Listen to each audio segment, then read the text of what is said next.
The smell of rotting flesh. That's where this story ends. But to understand how England's most dazzling Renaissance prince became a grotesque spectacle of decay, we must start in the tilt yard of Greenwich Palace on a freezing January afternoon in 1536. The air was sharp, the winter sun glinting off polished steel as courtiers packed the stands, their breaths steaming in the cold. Music played, banners snapped in the wind, and the atmosphere hummed with expectation. At 44, Henry VIII was still a striking figure. Tall, broad-shouldered, his specially crafted armor gleaming like a knight in an illuminated manuscript. Each piece of that armor was worth more than a common laborer might earn in a decade, but the king wore it not for vanity alone. This was a public performance of power, a living proclamation that England's monarch was still as formidable in body as he was in politics. Across the tilt yard, his opponent waited, lance poised, destrier stamping the frozen earth. The crowd hushed. When the trumpet blared, the two armored figures thundered forward, hooves striking like war drums. The earth trembled. For a moment, it was a perfect image of chivalry. Two knights charging for glory, the king in his element. Then came the impact, not the satisfying crack of splintering lances the spectators expected, but the sickening chaos of catastrophe. The horses collided. The sound like a modern car crash, a metallic shriek, and a dull, bone-deep thud. Henry, all 300 pounds of man and metal, was thrown violently to the frozen ground. Gasps erupted from the crowd as his destrier, a massive warhorse bred for war, lost its footing. Its armored bulk crashed down directly onto the king. The tilt yard went deathly silent. For 2 hours, Henry VIII lay unconscious. 2 hours in which the most powerful throne in Europe sat vacant. In the royal apartments in Boulogne, pregnant with a child she prayed would be a son, waited in a state of near hysteria for news. To lose her husband now would not only shatter her personal future, but plunge England into a crisis with no clear heir. When Henry finally stirred, the change was immediate and chilling. His eyes, once warm with charm and intelligence, now seemed darker, clouded by something unseen. His first words were not relief at survival or concern for his people's fears. Instead, he erupted into rage, demanding to know why the tournament had been halted. The man who rose from that ground was not the same man who had ridden into the lists. Before the accident, Henry had been celebrated across Europe as the model of a Renaissance ruler, a polyglot who spoke 4 languages, a composer of music and poetry, a skilled dancer, a thinker who debated theology with scholars. He could be ruthless. Yes, he had broken from Rome to marry, and after all, but compared to other monarchs of his age, his rule had been measured. He had been married to Catherine of Aragon for over 2 decades before seeking annulment, and executions, while not rare, were not his first resort. After January 1536, restraint vanished. Historians and modern neuroscientists alike now believe Henry suffered a traumatic brain injury, likely to his frontal lobe, the region governing personality, judgment, and impulse control. The symptoms match eerily well: sudden mood swings, violent rages, paranoid suspicion. The very next months would see his queen in Boulogne lose her head, his most trusted advisor Thomas Cromwell rise only to later fall, and a reign that once promised Renaissance glory descend into tyranny. We must remember, jousting was no harmless sport. It was ritualized combat, designed to train nobles for war. The risk was real. Splintered lances could impale, horses could crush, armor could trap a man as he drowned in his own blood. Kings had died from less. In Henry's case, survival may have been the cruelest fate, because what the crowd did not yet know was that the accident had done more than scramble the king's mind.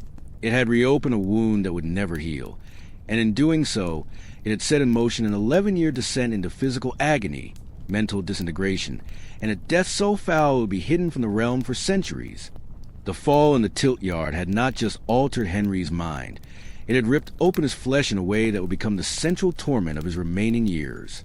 Beneath the gilded armor and the ceremonial grandeur, there was an old injury, a scar left years before, likely from another jousting mishap. For a time, it had been nothing more than a mark, an echo of past glory. But the crash of January 1536 tore it wide again, turning a dormant memory into a living wound. In Tudor England, an open injury was not merely a medical inconvenience. It was a potential death sentence. This was an age without antibiotics, where the theory of bad humor still guided treatment, and the scent of rot was believed to spread disease. Wounds were dressed with poultices of herbs and animal fat, their bandages changed by hand. If the injury festered, there was little a physician could do but drain, clean, and pray. Within days, Henry's reopened wound began producing a constant flow of foul-smelling pus. The court physician, Dr. Thomas Vicars, whose private notes would remain hidden in the archives of the Royal College of Physicians until the 1960s, wrote in tight, almost reluctant script, ulcers of a grievous nature, stinking and painful beyond measure. Every day, sometimes twice, servants were summoned to drain the wound into bronze bowls, the infected fluid swiftly removed from the royal chambers. The pain was unrelenting. Even the softest brush of a silk sheet could make the king cry out. Sleep came in fits, broken by stabbing agony. The smell, though disguised under layers of imported perfume, rose oil from Arabia, ambergris from the Indies, clung to him. When he walked through the palace, incense burners were lit in advance, and the rushes on the floor were sprinkled with fresh herbs in a futile attempt to mask the stench. Henry's pride, however, was as stubborn as his wound was unyielding. He commissioned specially designed leg armor with hidden gutters lined in lead, intended to compress the ulcers and force them to close. Instead, the contraption cut off circulation, worsening the infection. Portraits from this period, painted by Hans Holbein and others, show him in his famous power stance, legs apart, firmly planted. But the reality was very different. Beneath the sumptuous robes, those legs were bandaged, swollen, and rotting. To the court, this was an open secret spoken of in whispers. They knew the king's legs were not merely injured but poisoning him. In modern medical terms, chronic osteomyelitis had set in, a deep bone infection, releasing a steady stream of toxins into his blood. These toxins didn't just sap his strength. They infiltrated his brain, altering his moods, his decisions, his very identity. The Henry who once dazzled foreign ambassadors with wit and courtesy now swung from weeping fits to explosive rage in the span of an hour. Friends became enemies overnight. His counselors learned to read his temper in the set of his jaw, the narrowing of his eyes. The execution block, once reserved for genuine threats, became the destination for anyone who happened to cross him on the wrong day. Yet to the outside world, the king remained the embodiment of Tudor majesty. Foreign envoys saw him in carefully staged appearances, seated on his throne, richly dressed, his broad chest still projecting power. They did not see the slow shuffle when he left the dais, the servants waiting just out of sight to bear his weight when his leg gave way, or the dark stain seeping through the wrappings beneath his hose. This was no temporary setback. The wound would never heal again. It would be the constant gnawing shadow behind every political decision, every burst of paranoia, every execution ordered in a fit of fevered suspicion. And as the years passed, the infection would deepen, its poison creeping to the king's veins, slowly turning his reign from a pageant of glory into a slow-motion descent into horror. By the early 1540s, the leg wound had become more than a source of physical agony. It was an ever-flowing conduit for poison. Chronic osteomyelitis, though unnamed at the time, was relentlessly doing its work, pumping bacteria and inflammatory toxins into Henry's bloodstream every waking moment. These toxins, once carried to the brain, warped not only his moods but his perception of reality. The Henry who had once been measured, who had debated theology with Erasmus and greeted foreign envoys with warmth, was now a ruler whose court lived in fear of the sudden turn. Servants spoke of entering his chambers to find him laughing over a jest, only to see his face harden in the next heartbeat as he screamed for the jester's head. Advisors tread lightly, never certain whether a suggestion would be rewarded with favor or met with an accusation of treachery. His paranoia deepened into obsession, convinced his enemies were everywhere. Henry began suspecting poison not just in his food, but in the bandages covering his legs. He demanded that the pus-soaked wrappings be brought to him after each change, so he could inspect them personally, sniffing them like a sommelier searching for a hidden note. If anything seemed unusual, too damp, too dry, smelling wrong, he ordered the offending servant interrogated. His mistrust extended to his medicines. Ointments, salves, and poultices had to be tested on the skin of his attendants before being applied to him. The unfortunate souls chosen for this task were instructed to wait under watch for signs of blistering or discoloration, as though invisible assassins were hiding in the very remedies meant to heal him. Foreign diplomats began reporting their unease. The Spanish ambassador noted in a coded letter that the king's humor changes as swiftly as a wind, and warned Madrid that diplomacy was becoming a game played at the edge of a cliff. The French, too, remarked on his instability, quietly advising their envoys to be brief, be agreeable, and be gone in all dealings with the English court. In the midst of this turmoil came the episode that will forever stain Henry's legacy: Catherine Howard.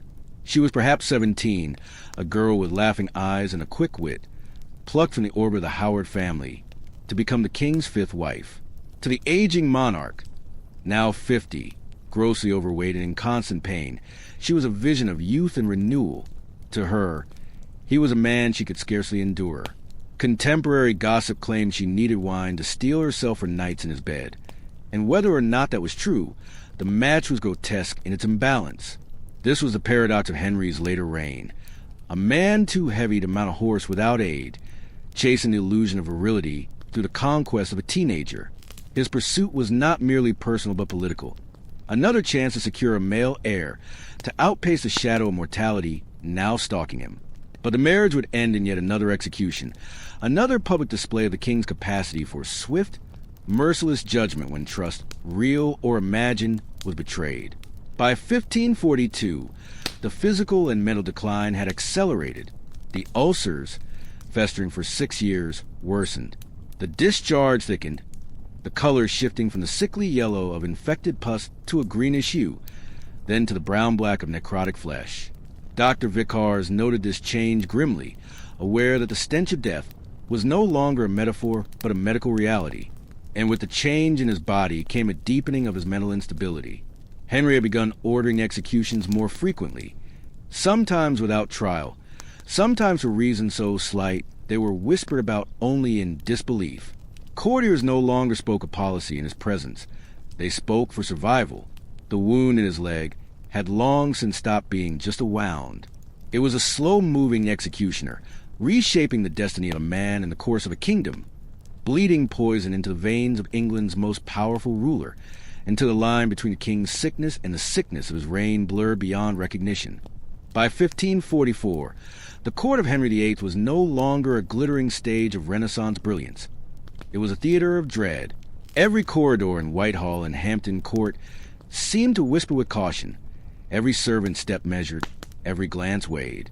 Those who had served Henry for decades moved about like men walking a frozen lake, aware that one false word could mean banishment, imprisonment, or worse. The king's paranoia, once an occasional storm, had become a permanent climate. He began speaking openly to people who were not there, holding courtly discussions with the dead. He was seen in the council chamber arguing with his long-dead father, Henry VII, defending the vast sums he had spent from the treasury. He called out for his mother, Elizabeth of York, who had been gone since he was 11, as though she might step through the door and soothe him. More disturbing still were his encounters with the ghosts of those he had executed. More than one courtier claimed to have seen him pause mid-sentence, his eyes fixed on empty air, his face draining of color before he muttered, "Not now, or leave me." In one especially unnerving account from the French ambassador, Henry suddenly erupted into fury during a state meeting, shouting at an empty chair. "You dare laugh at me, witch," he roared. To those in the room, there was no doubt he was speaking to an Bullen's ghost. "I took your head once. I'll take it again," he bellowed, before collapsing back into his seat, panting, as if the confrontation had been real. The court adapted with a grim ingenuity. Pages began carrying scraps of ribbon, red for rage, black for deep melancholy, white for the rare moments of calm, quietly signaling the king's mood, so that those approaching him could brace themselves. It was a fragile system, for moods could shift in a heartbeat, and no color could guarantee safety.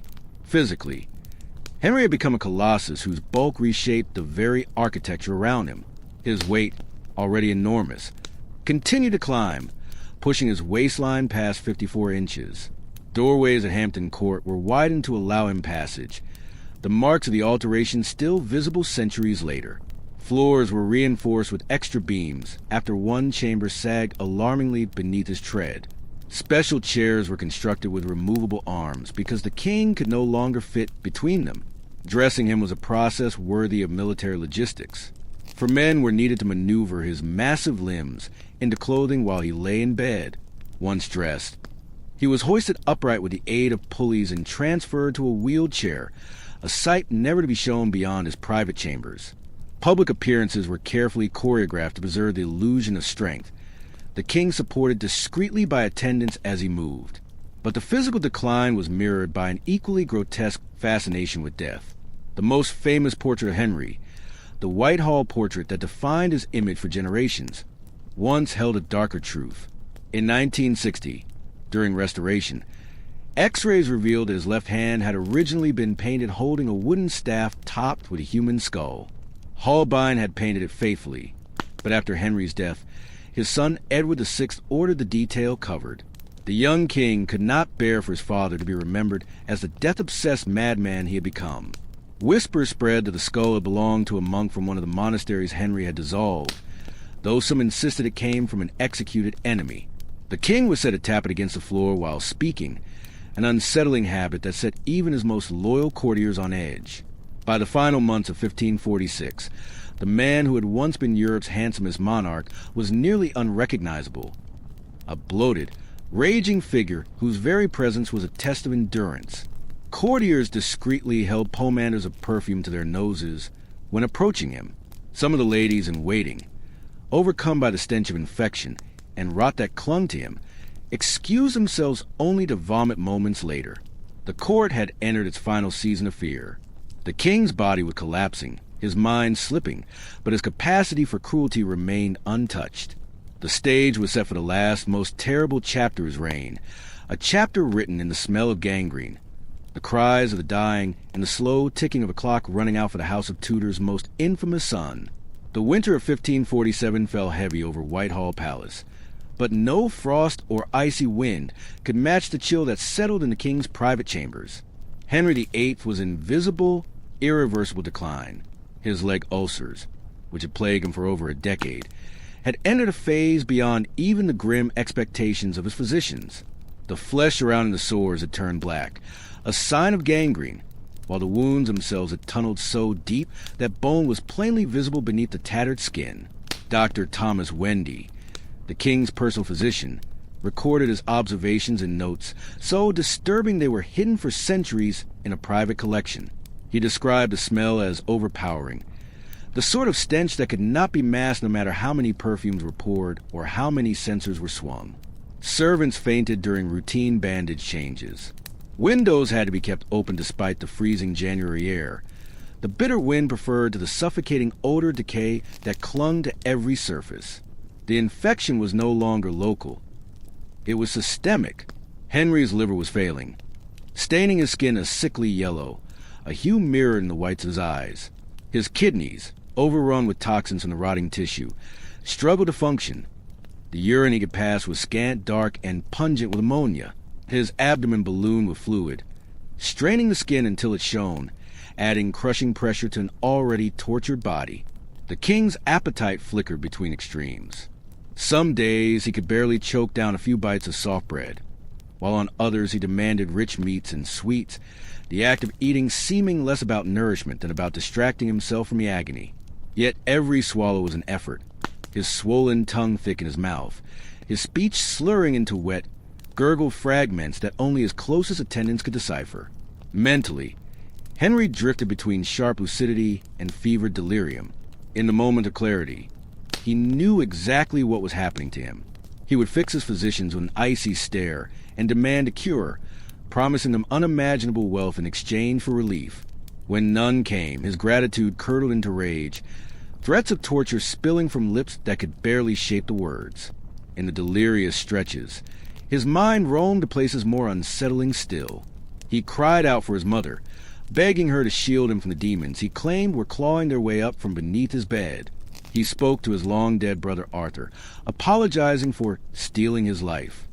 Most pitiably, he called for Catherine of Aragon, his first wife, whom he had discarded and left to die alone 11 years earlier, pleading for forgiveness with the voice of a man suddenly aware of the weight of his sins. All the while, the court maintained the facade.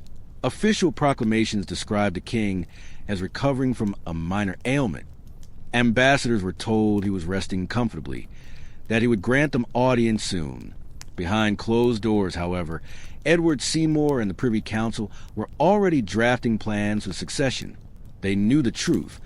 The king had days, perhaps only hours, left. Even then, Henry's lust for control burned undimmed. On January 27th, a massive stroke twisted his face into a grotesque mask, drool pooling on the pillow as the right side of his body went slack. His speech became completely incoherent, yet with his one functioning hand, he tried to sign death warrants. His final intended victim was Thomas Howard, the Duke of Norfolk, a man who had served him faithfully for decades but had fallen from favor. The scrawl on the parchment was illegible, more blot than name, but the fear of the king was such that preparations for the execution began at once. Norfolk's life would be spared only by the event that followed within the next day, the king's own death. Henry VIII was about to meet an end as grotesque as the life he had fashioned in his final years. The final hours of Henry VIII were not the serene passing recorded in the official proclamations. They were a spectacle of suffering, violent, chaotic, and horrifying enough that those who witnessed them carried a memory in silence for the rest of their lives. It was Archbishop Thomas Cranmer's private diary, discovered centuries later in the library at Lambeth Palace, that broke that silence. Summoned near midnight on January 27th, 1547, Cranmer entered the royal bedchamber to find a scene more like a battlefield infirmary than the deathbed of England's most powerful monarch. The king was in the grip of violent seizures, his massive frame thrashing so wildly that 6 men strained to hold him down. Each convulsion rattled the heavy oak frame of the bed until, with sharp crack, the reinforced was split. Between seizures, Henry vomited great gushes of black bile, a sign that his digestive system was hemorrhaging internally. The smell that rose from him was almost unendurable. Cranmer admitted he had to excuse himself twice to retch in the corridor before returning to the chamber. Yet he stayed, knowing this was the last service he could render to a man who had reshaped England's religion with a single stroke of a pen. Henry's mind was in a state of disarray, swinging between pitiful clarity and nightmarish hallucination. At times, his gaze would sharpen, and he would beg for water or clutch at Cranmer's sleeve to whisper disjointed commands. In the next moment, his eyes would widen in terror, fixed on some vision unseen by the living. He cried out to the children he had lost, miscarriages, stillbirths, begging their forgiveness, promising to be a better father if they would only come back. Then his voice would pitch higher, ragged with fear, as he shrieked about flames, clawing at his bedclothes and screaming for someone to put out the fire that burned only in his mind. The great bulk of his body was failing on every front. His breathing shifted into a wet, rattling gasp known as a death rattle, each inhale gurgling as his lungs filled with fluid. His lips darkened to a purplish hue, his skin stretched tight over the swelling in his limbs and abdomen.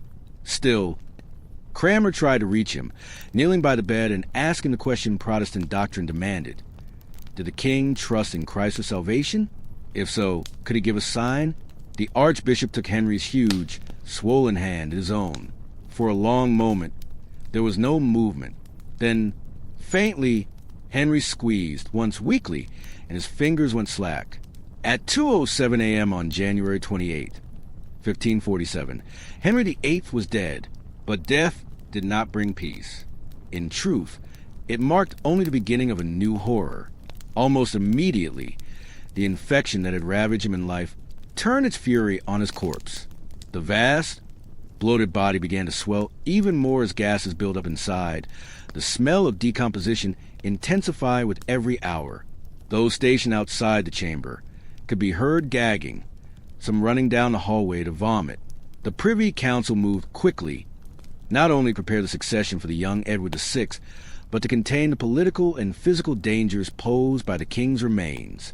His death would be kept secret for 3 days, not merely to arrange a transition, but to buy time to figure out how to deal with the rapidly deteriorating body. When embalmers finally began their work, what they found would test even their hardened stomachs. The embalmers summoned to Whitehall in those first hours after Henry's death faced a task unlike any they had known. Even by Tudor standards, where disease and decay were constant companions, the king's corpse was a horror. His vast bulk, swollen further by the gases of decomposition, had already begun to split the skin in places, weeping dark, putrid fluid onto the sheets. When they opened the body to remove the internal organs for preservation, the full extent of the damage was revealed. The liver, enlarged and mottled from years of strain, disintegrated at the touch. The heart, bloated to nearly twice its normal size, floated in a thick yellow fluid. The intestines, blackened with gangrene, gave off such an overpowering stench that one assistant fainted on the spot. A rush was made to throw open every window, despite the January cold, the bitter air still preferable to the breathless miasma filling the chamber. Time was the enemy. The embalmers packed the body cavity with over 100 pounds of salt and aromatic herbs, then wrapped the corpse in wax cloth drenched in turpentine. Finally, they sealed it inside a massive lead coffin, so heavy it required special reinforcement to hold the weight. Even so, the workmen knew it was only a matter of time before the gases trapped inside found their way out. The coffin was moved to Whitehall's Great Hall for the lying-in state, shrouded in black cloth. But those who stood guard swore they could hear it. Soft, wet pops and gurgles from within, the lead side beginning to bulge outward under pressure. More layers of drapery were hastily thrown over to hide the deformities. On February 14th, the funeral procession began, a grim caravan winding toward Windsor Castle. The coffin, nearly half a ton with its reinforcements, required a specially built carriage pulled by 8 straining horses. Progress was slow, the winter roads churning to mud. On the second night, the cortege stopped at Syon Abbey, a place with a bitter history, for Henry had dissolved the abbey years earlier in his break with Rome. There, in the quiet chapel where the coffin was laid for the night, the inevitable happened. In the small hours, a sound like a muffled thunderclap cracked the silence. The lead had burst. Putrid fluid spilled onto the stone floor, pooling beneath the bier. By morning, the scene was worse still. Stray dogs, having slipped inside, were found licking at the foul puddle. It was a humiliation beyond imagining. The man who had called himself God's anointed, who had broken kingdoms and wives alike to his will, reduced to carrion for scavengers. Abbey workers, faces wrapped in cloth, shoveled sawdust and lime to soak up what they could before resealing the coffin with fresh lead. When the procession reached Windsor, the burial was swift, stripped of the elaborate ceremonial that had once been planned. The Privy Council ordered all who had witnessed the scene at Syon to silence, under threat of death. The official record would say simply that the king had died peacefully and been buried with all honors due. The truth, the grotesque end of the Tudor giant, would be buried just as deeply, hidden in diaries, letters, and foreign reports for centuries. And so ended the life of Henry VIII. Not with the dignity of sovereign passing into history, but with the grotesque collapse of a body that had been rotting from within for over a decade. The golden prince of Christendom, the Renaissance monarch who had once stood astride Europe's political stage, had become in death what he had already been in life's final years, a bloated shadow of himself, feared, despised, and at the end, consumed by the very corruption he had sown.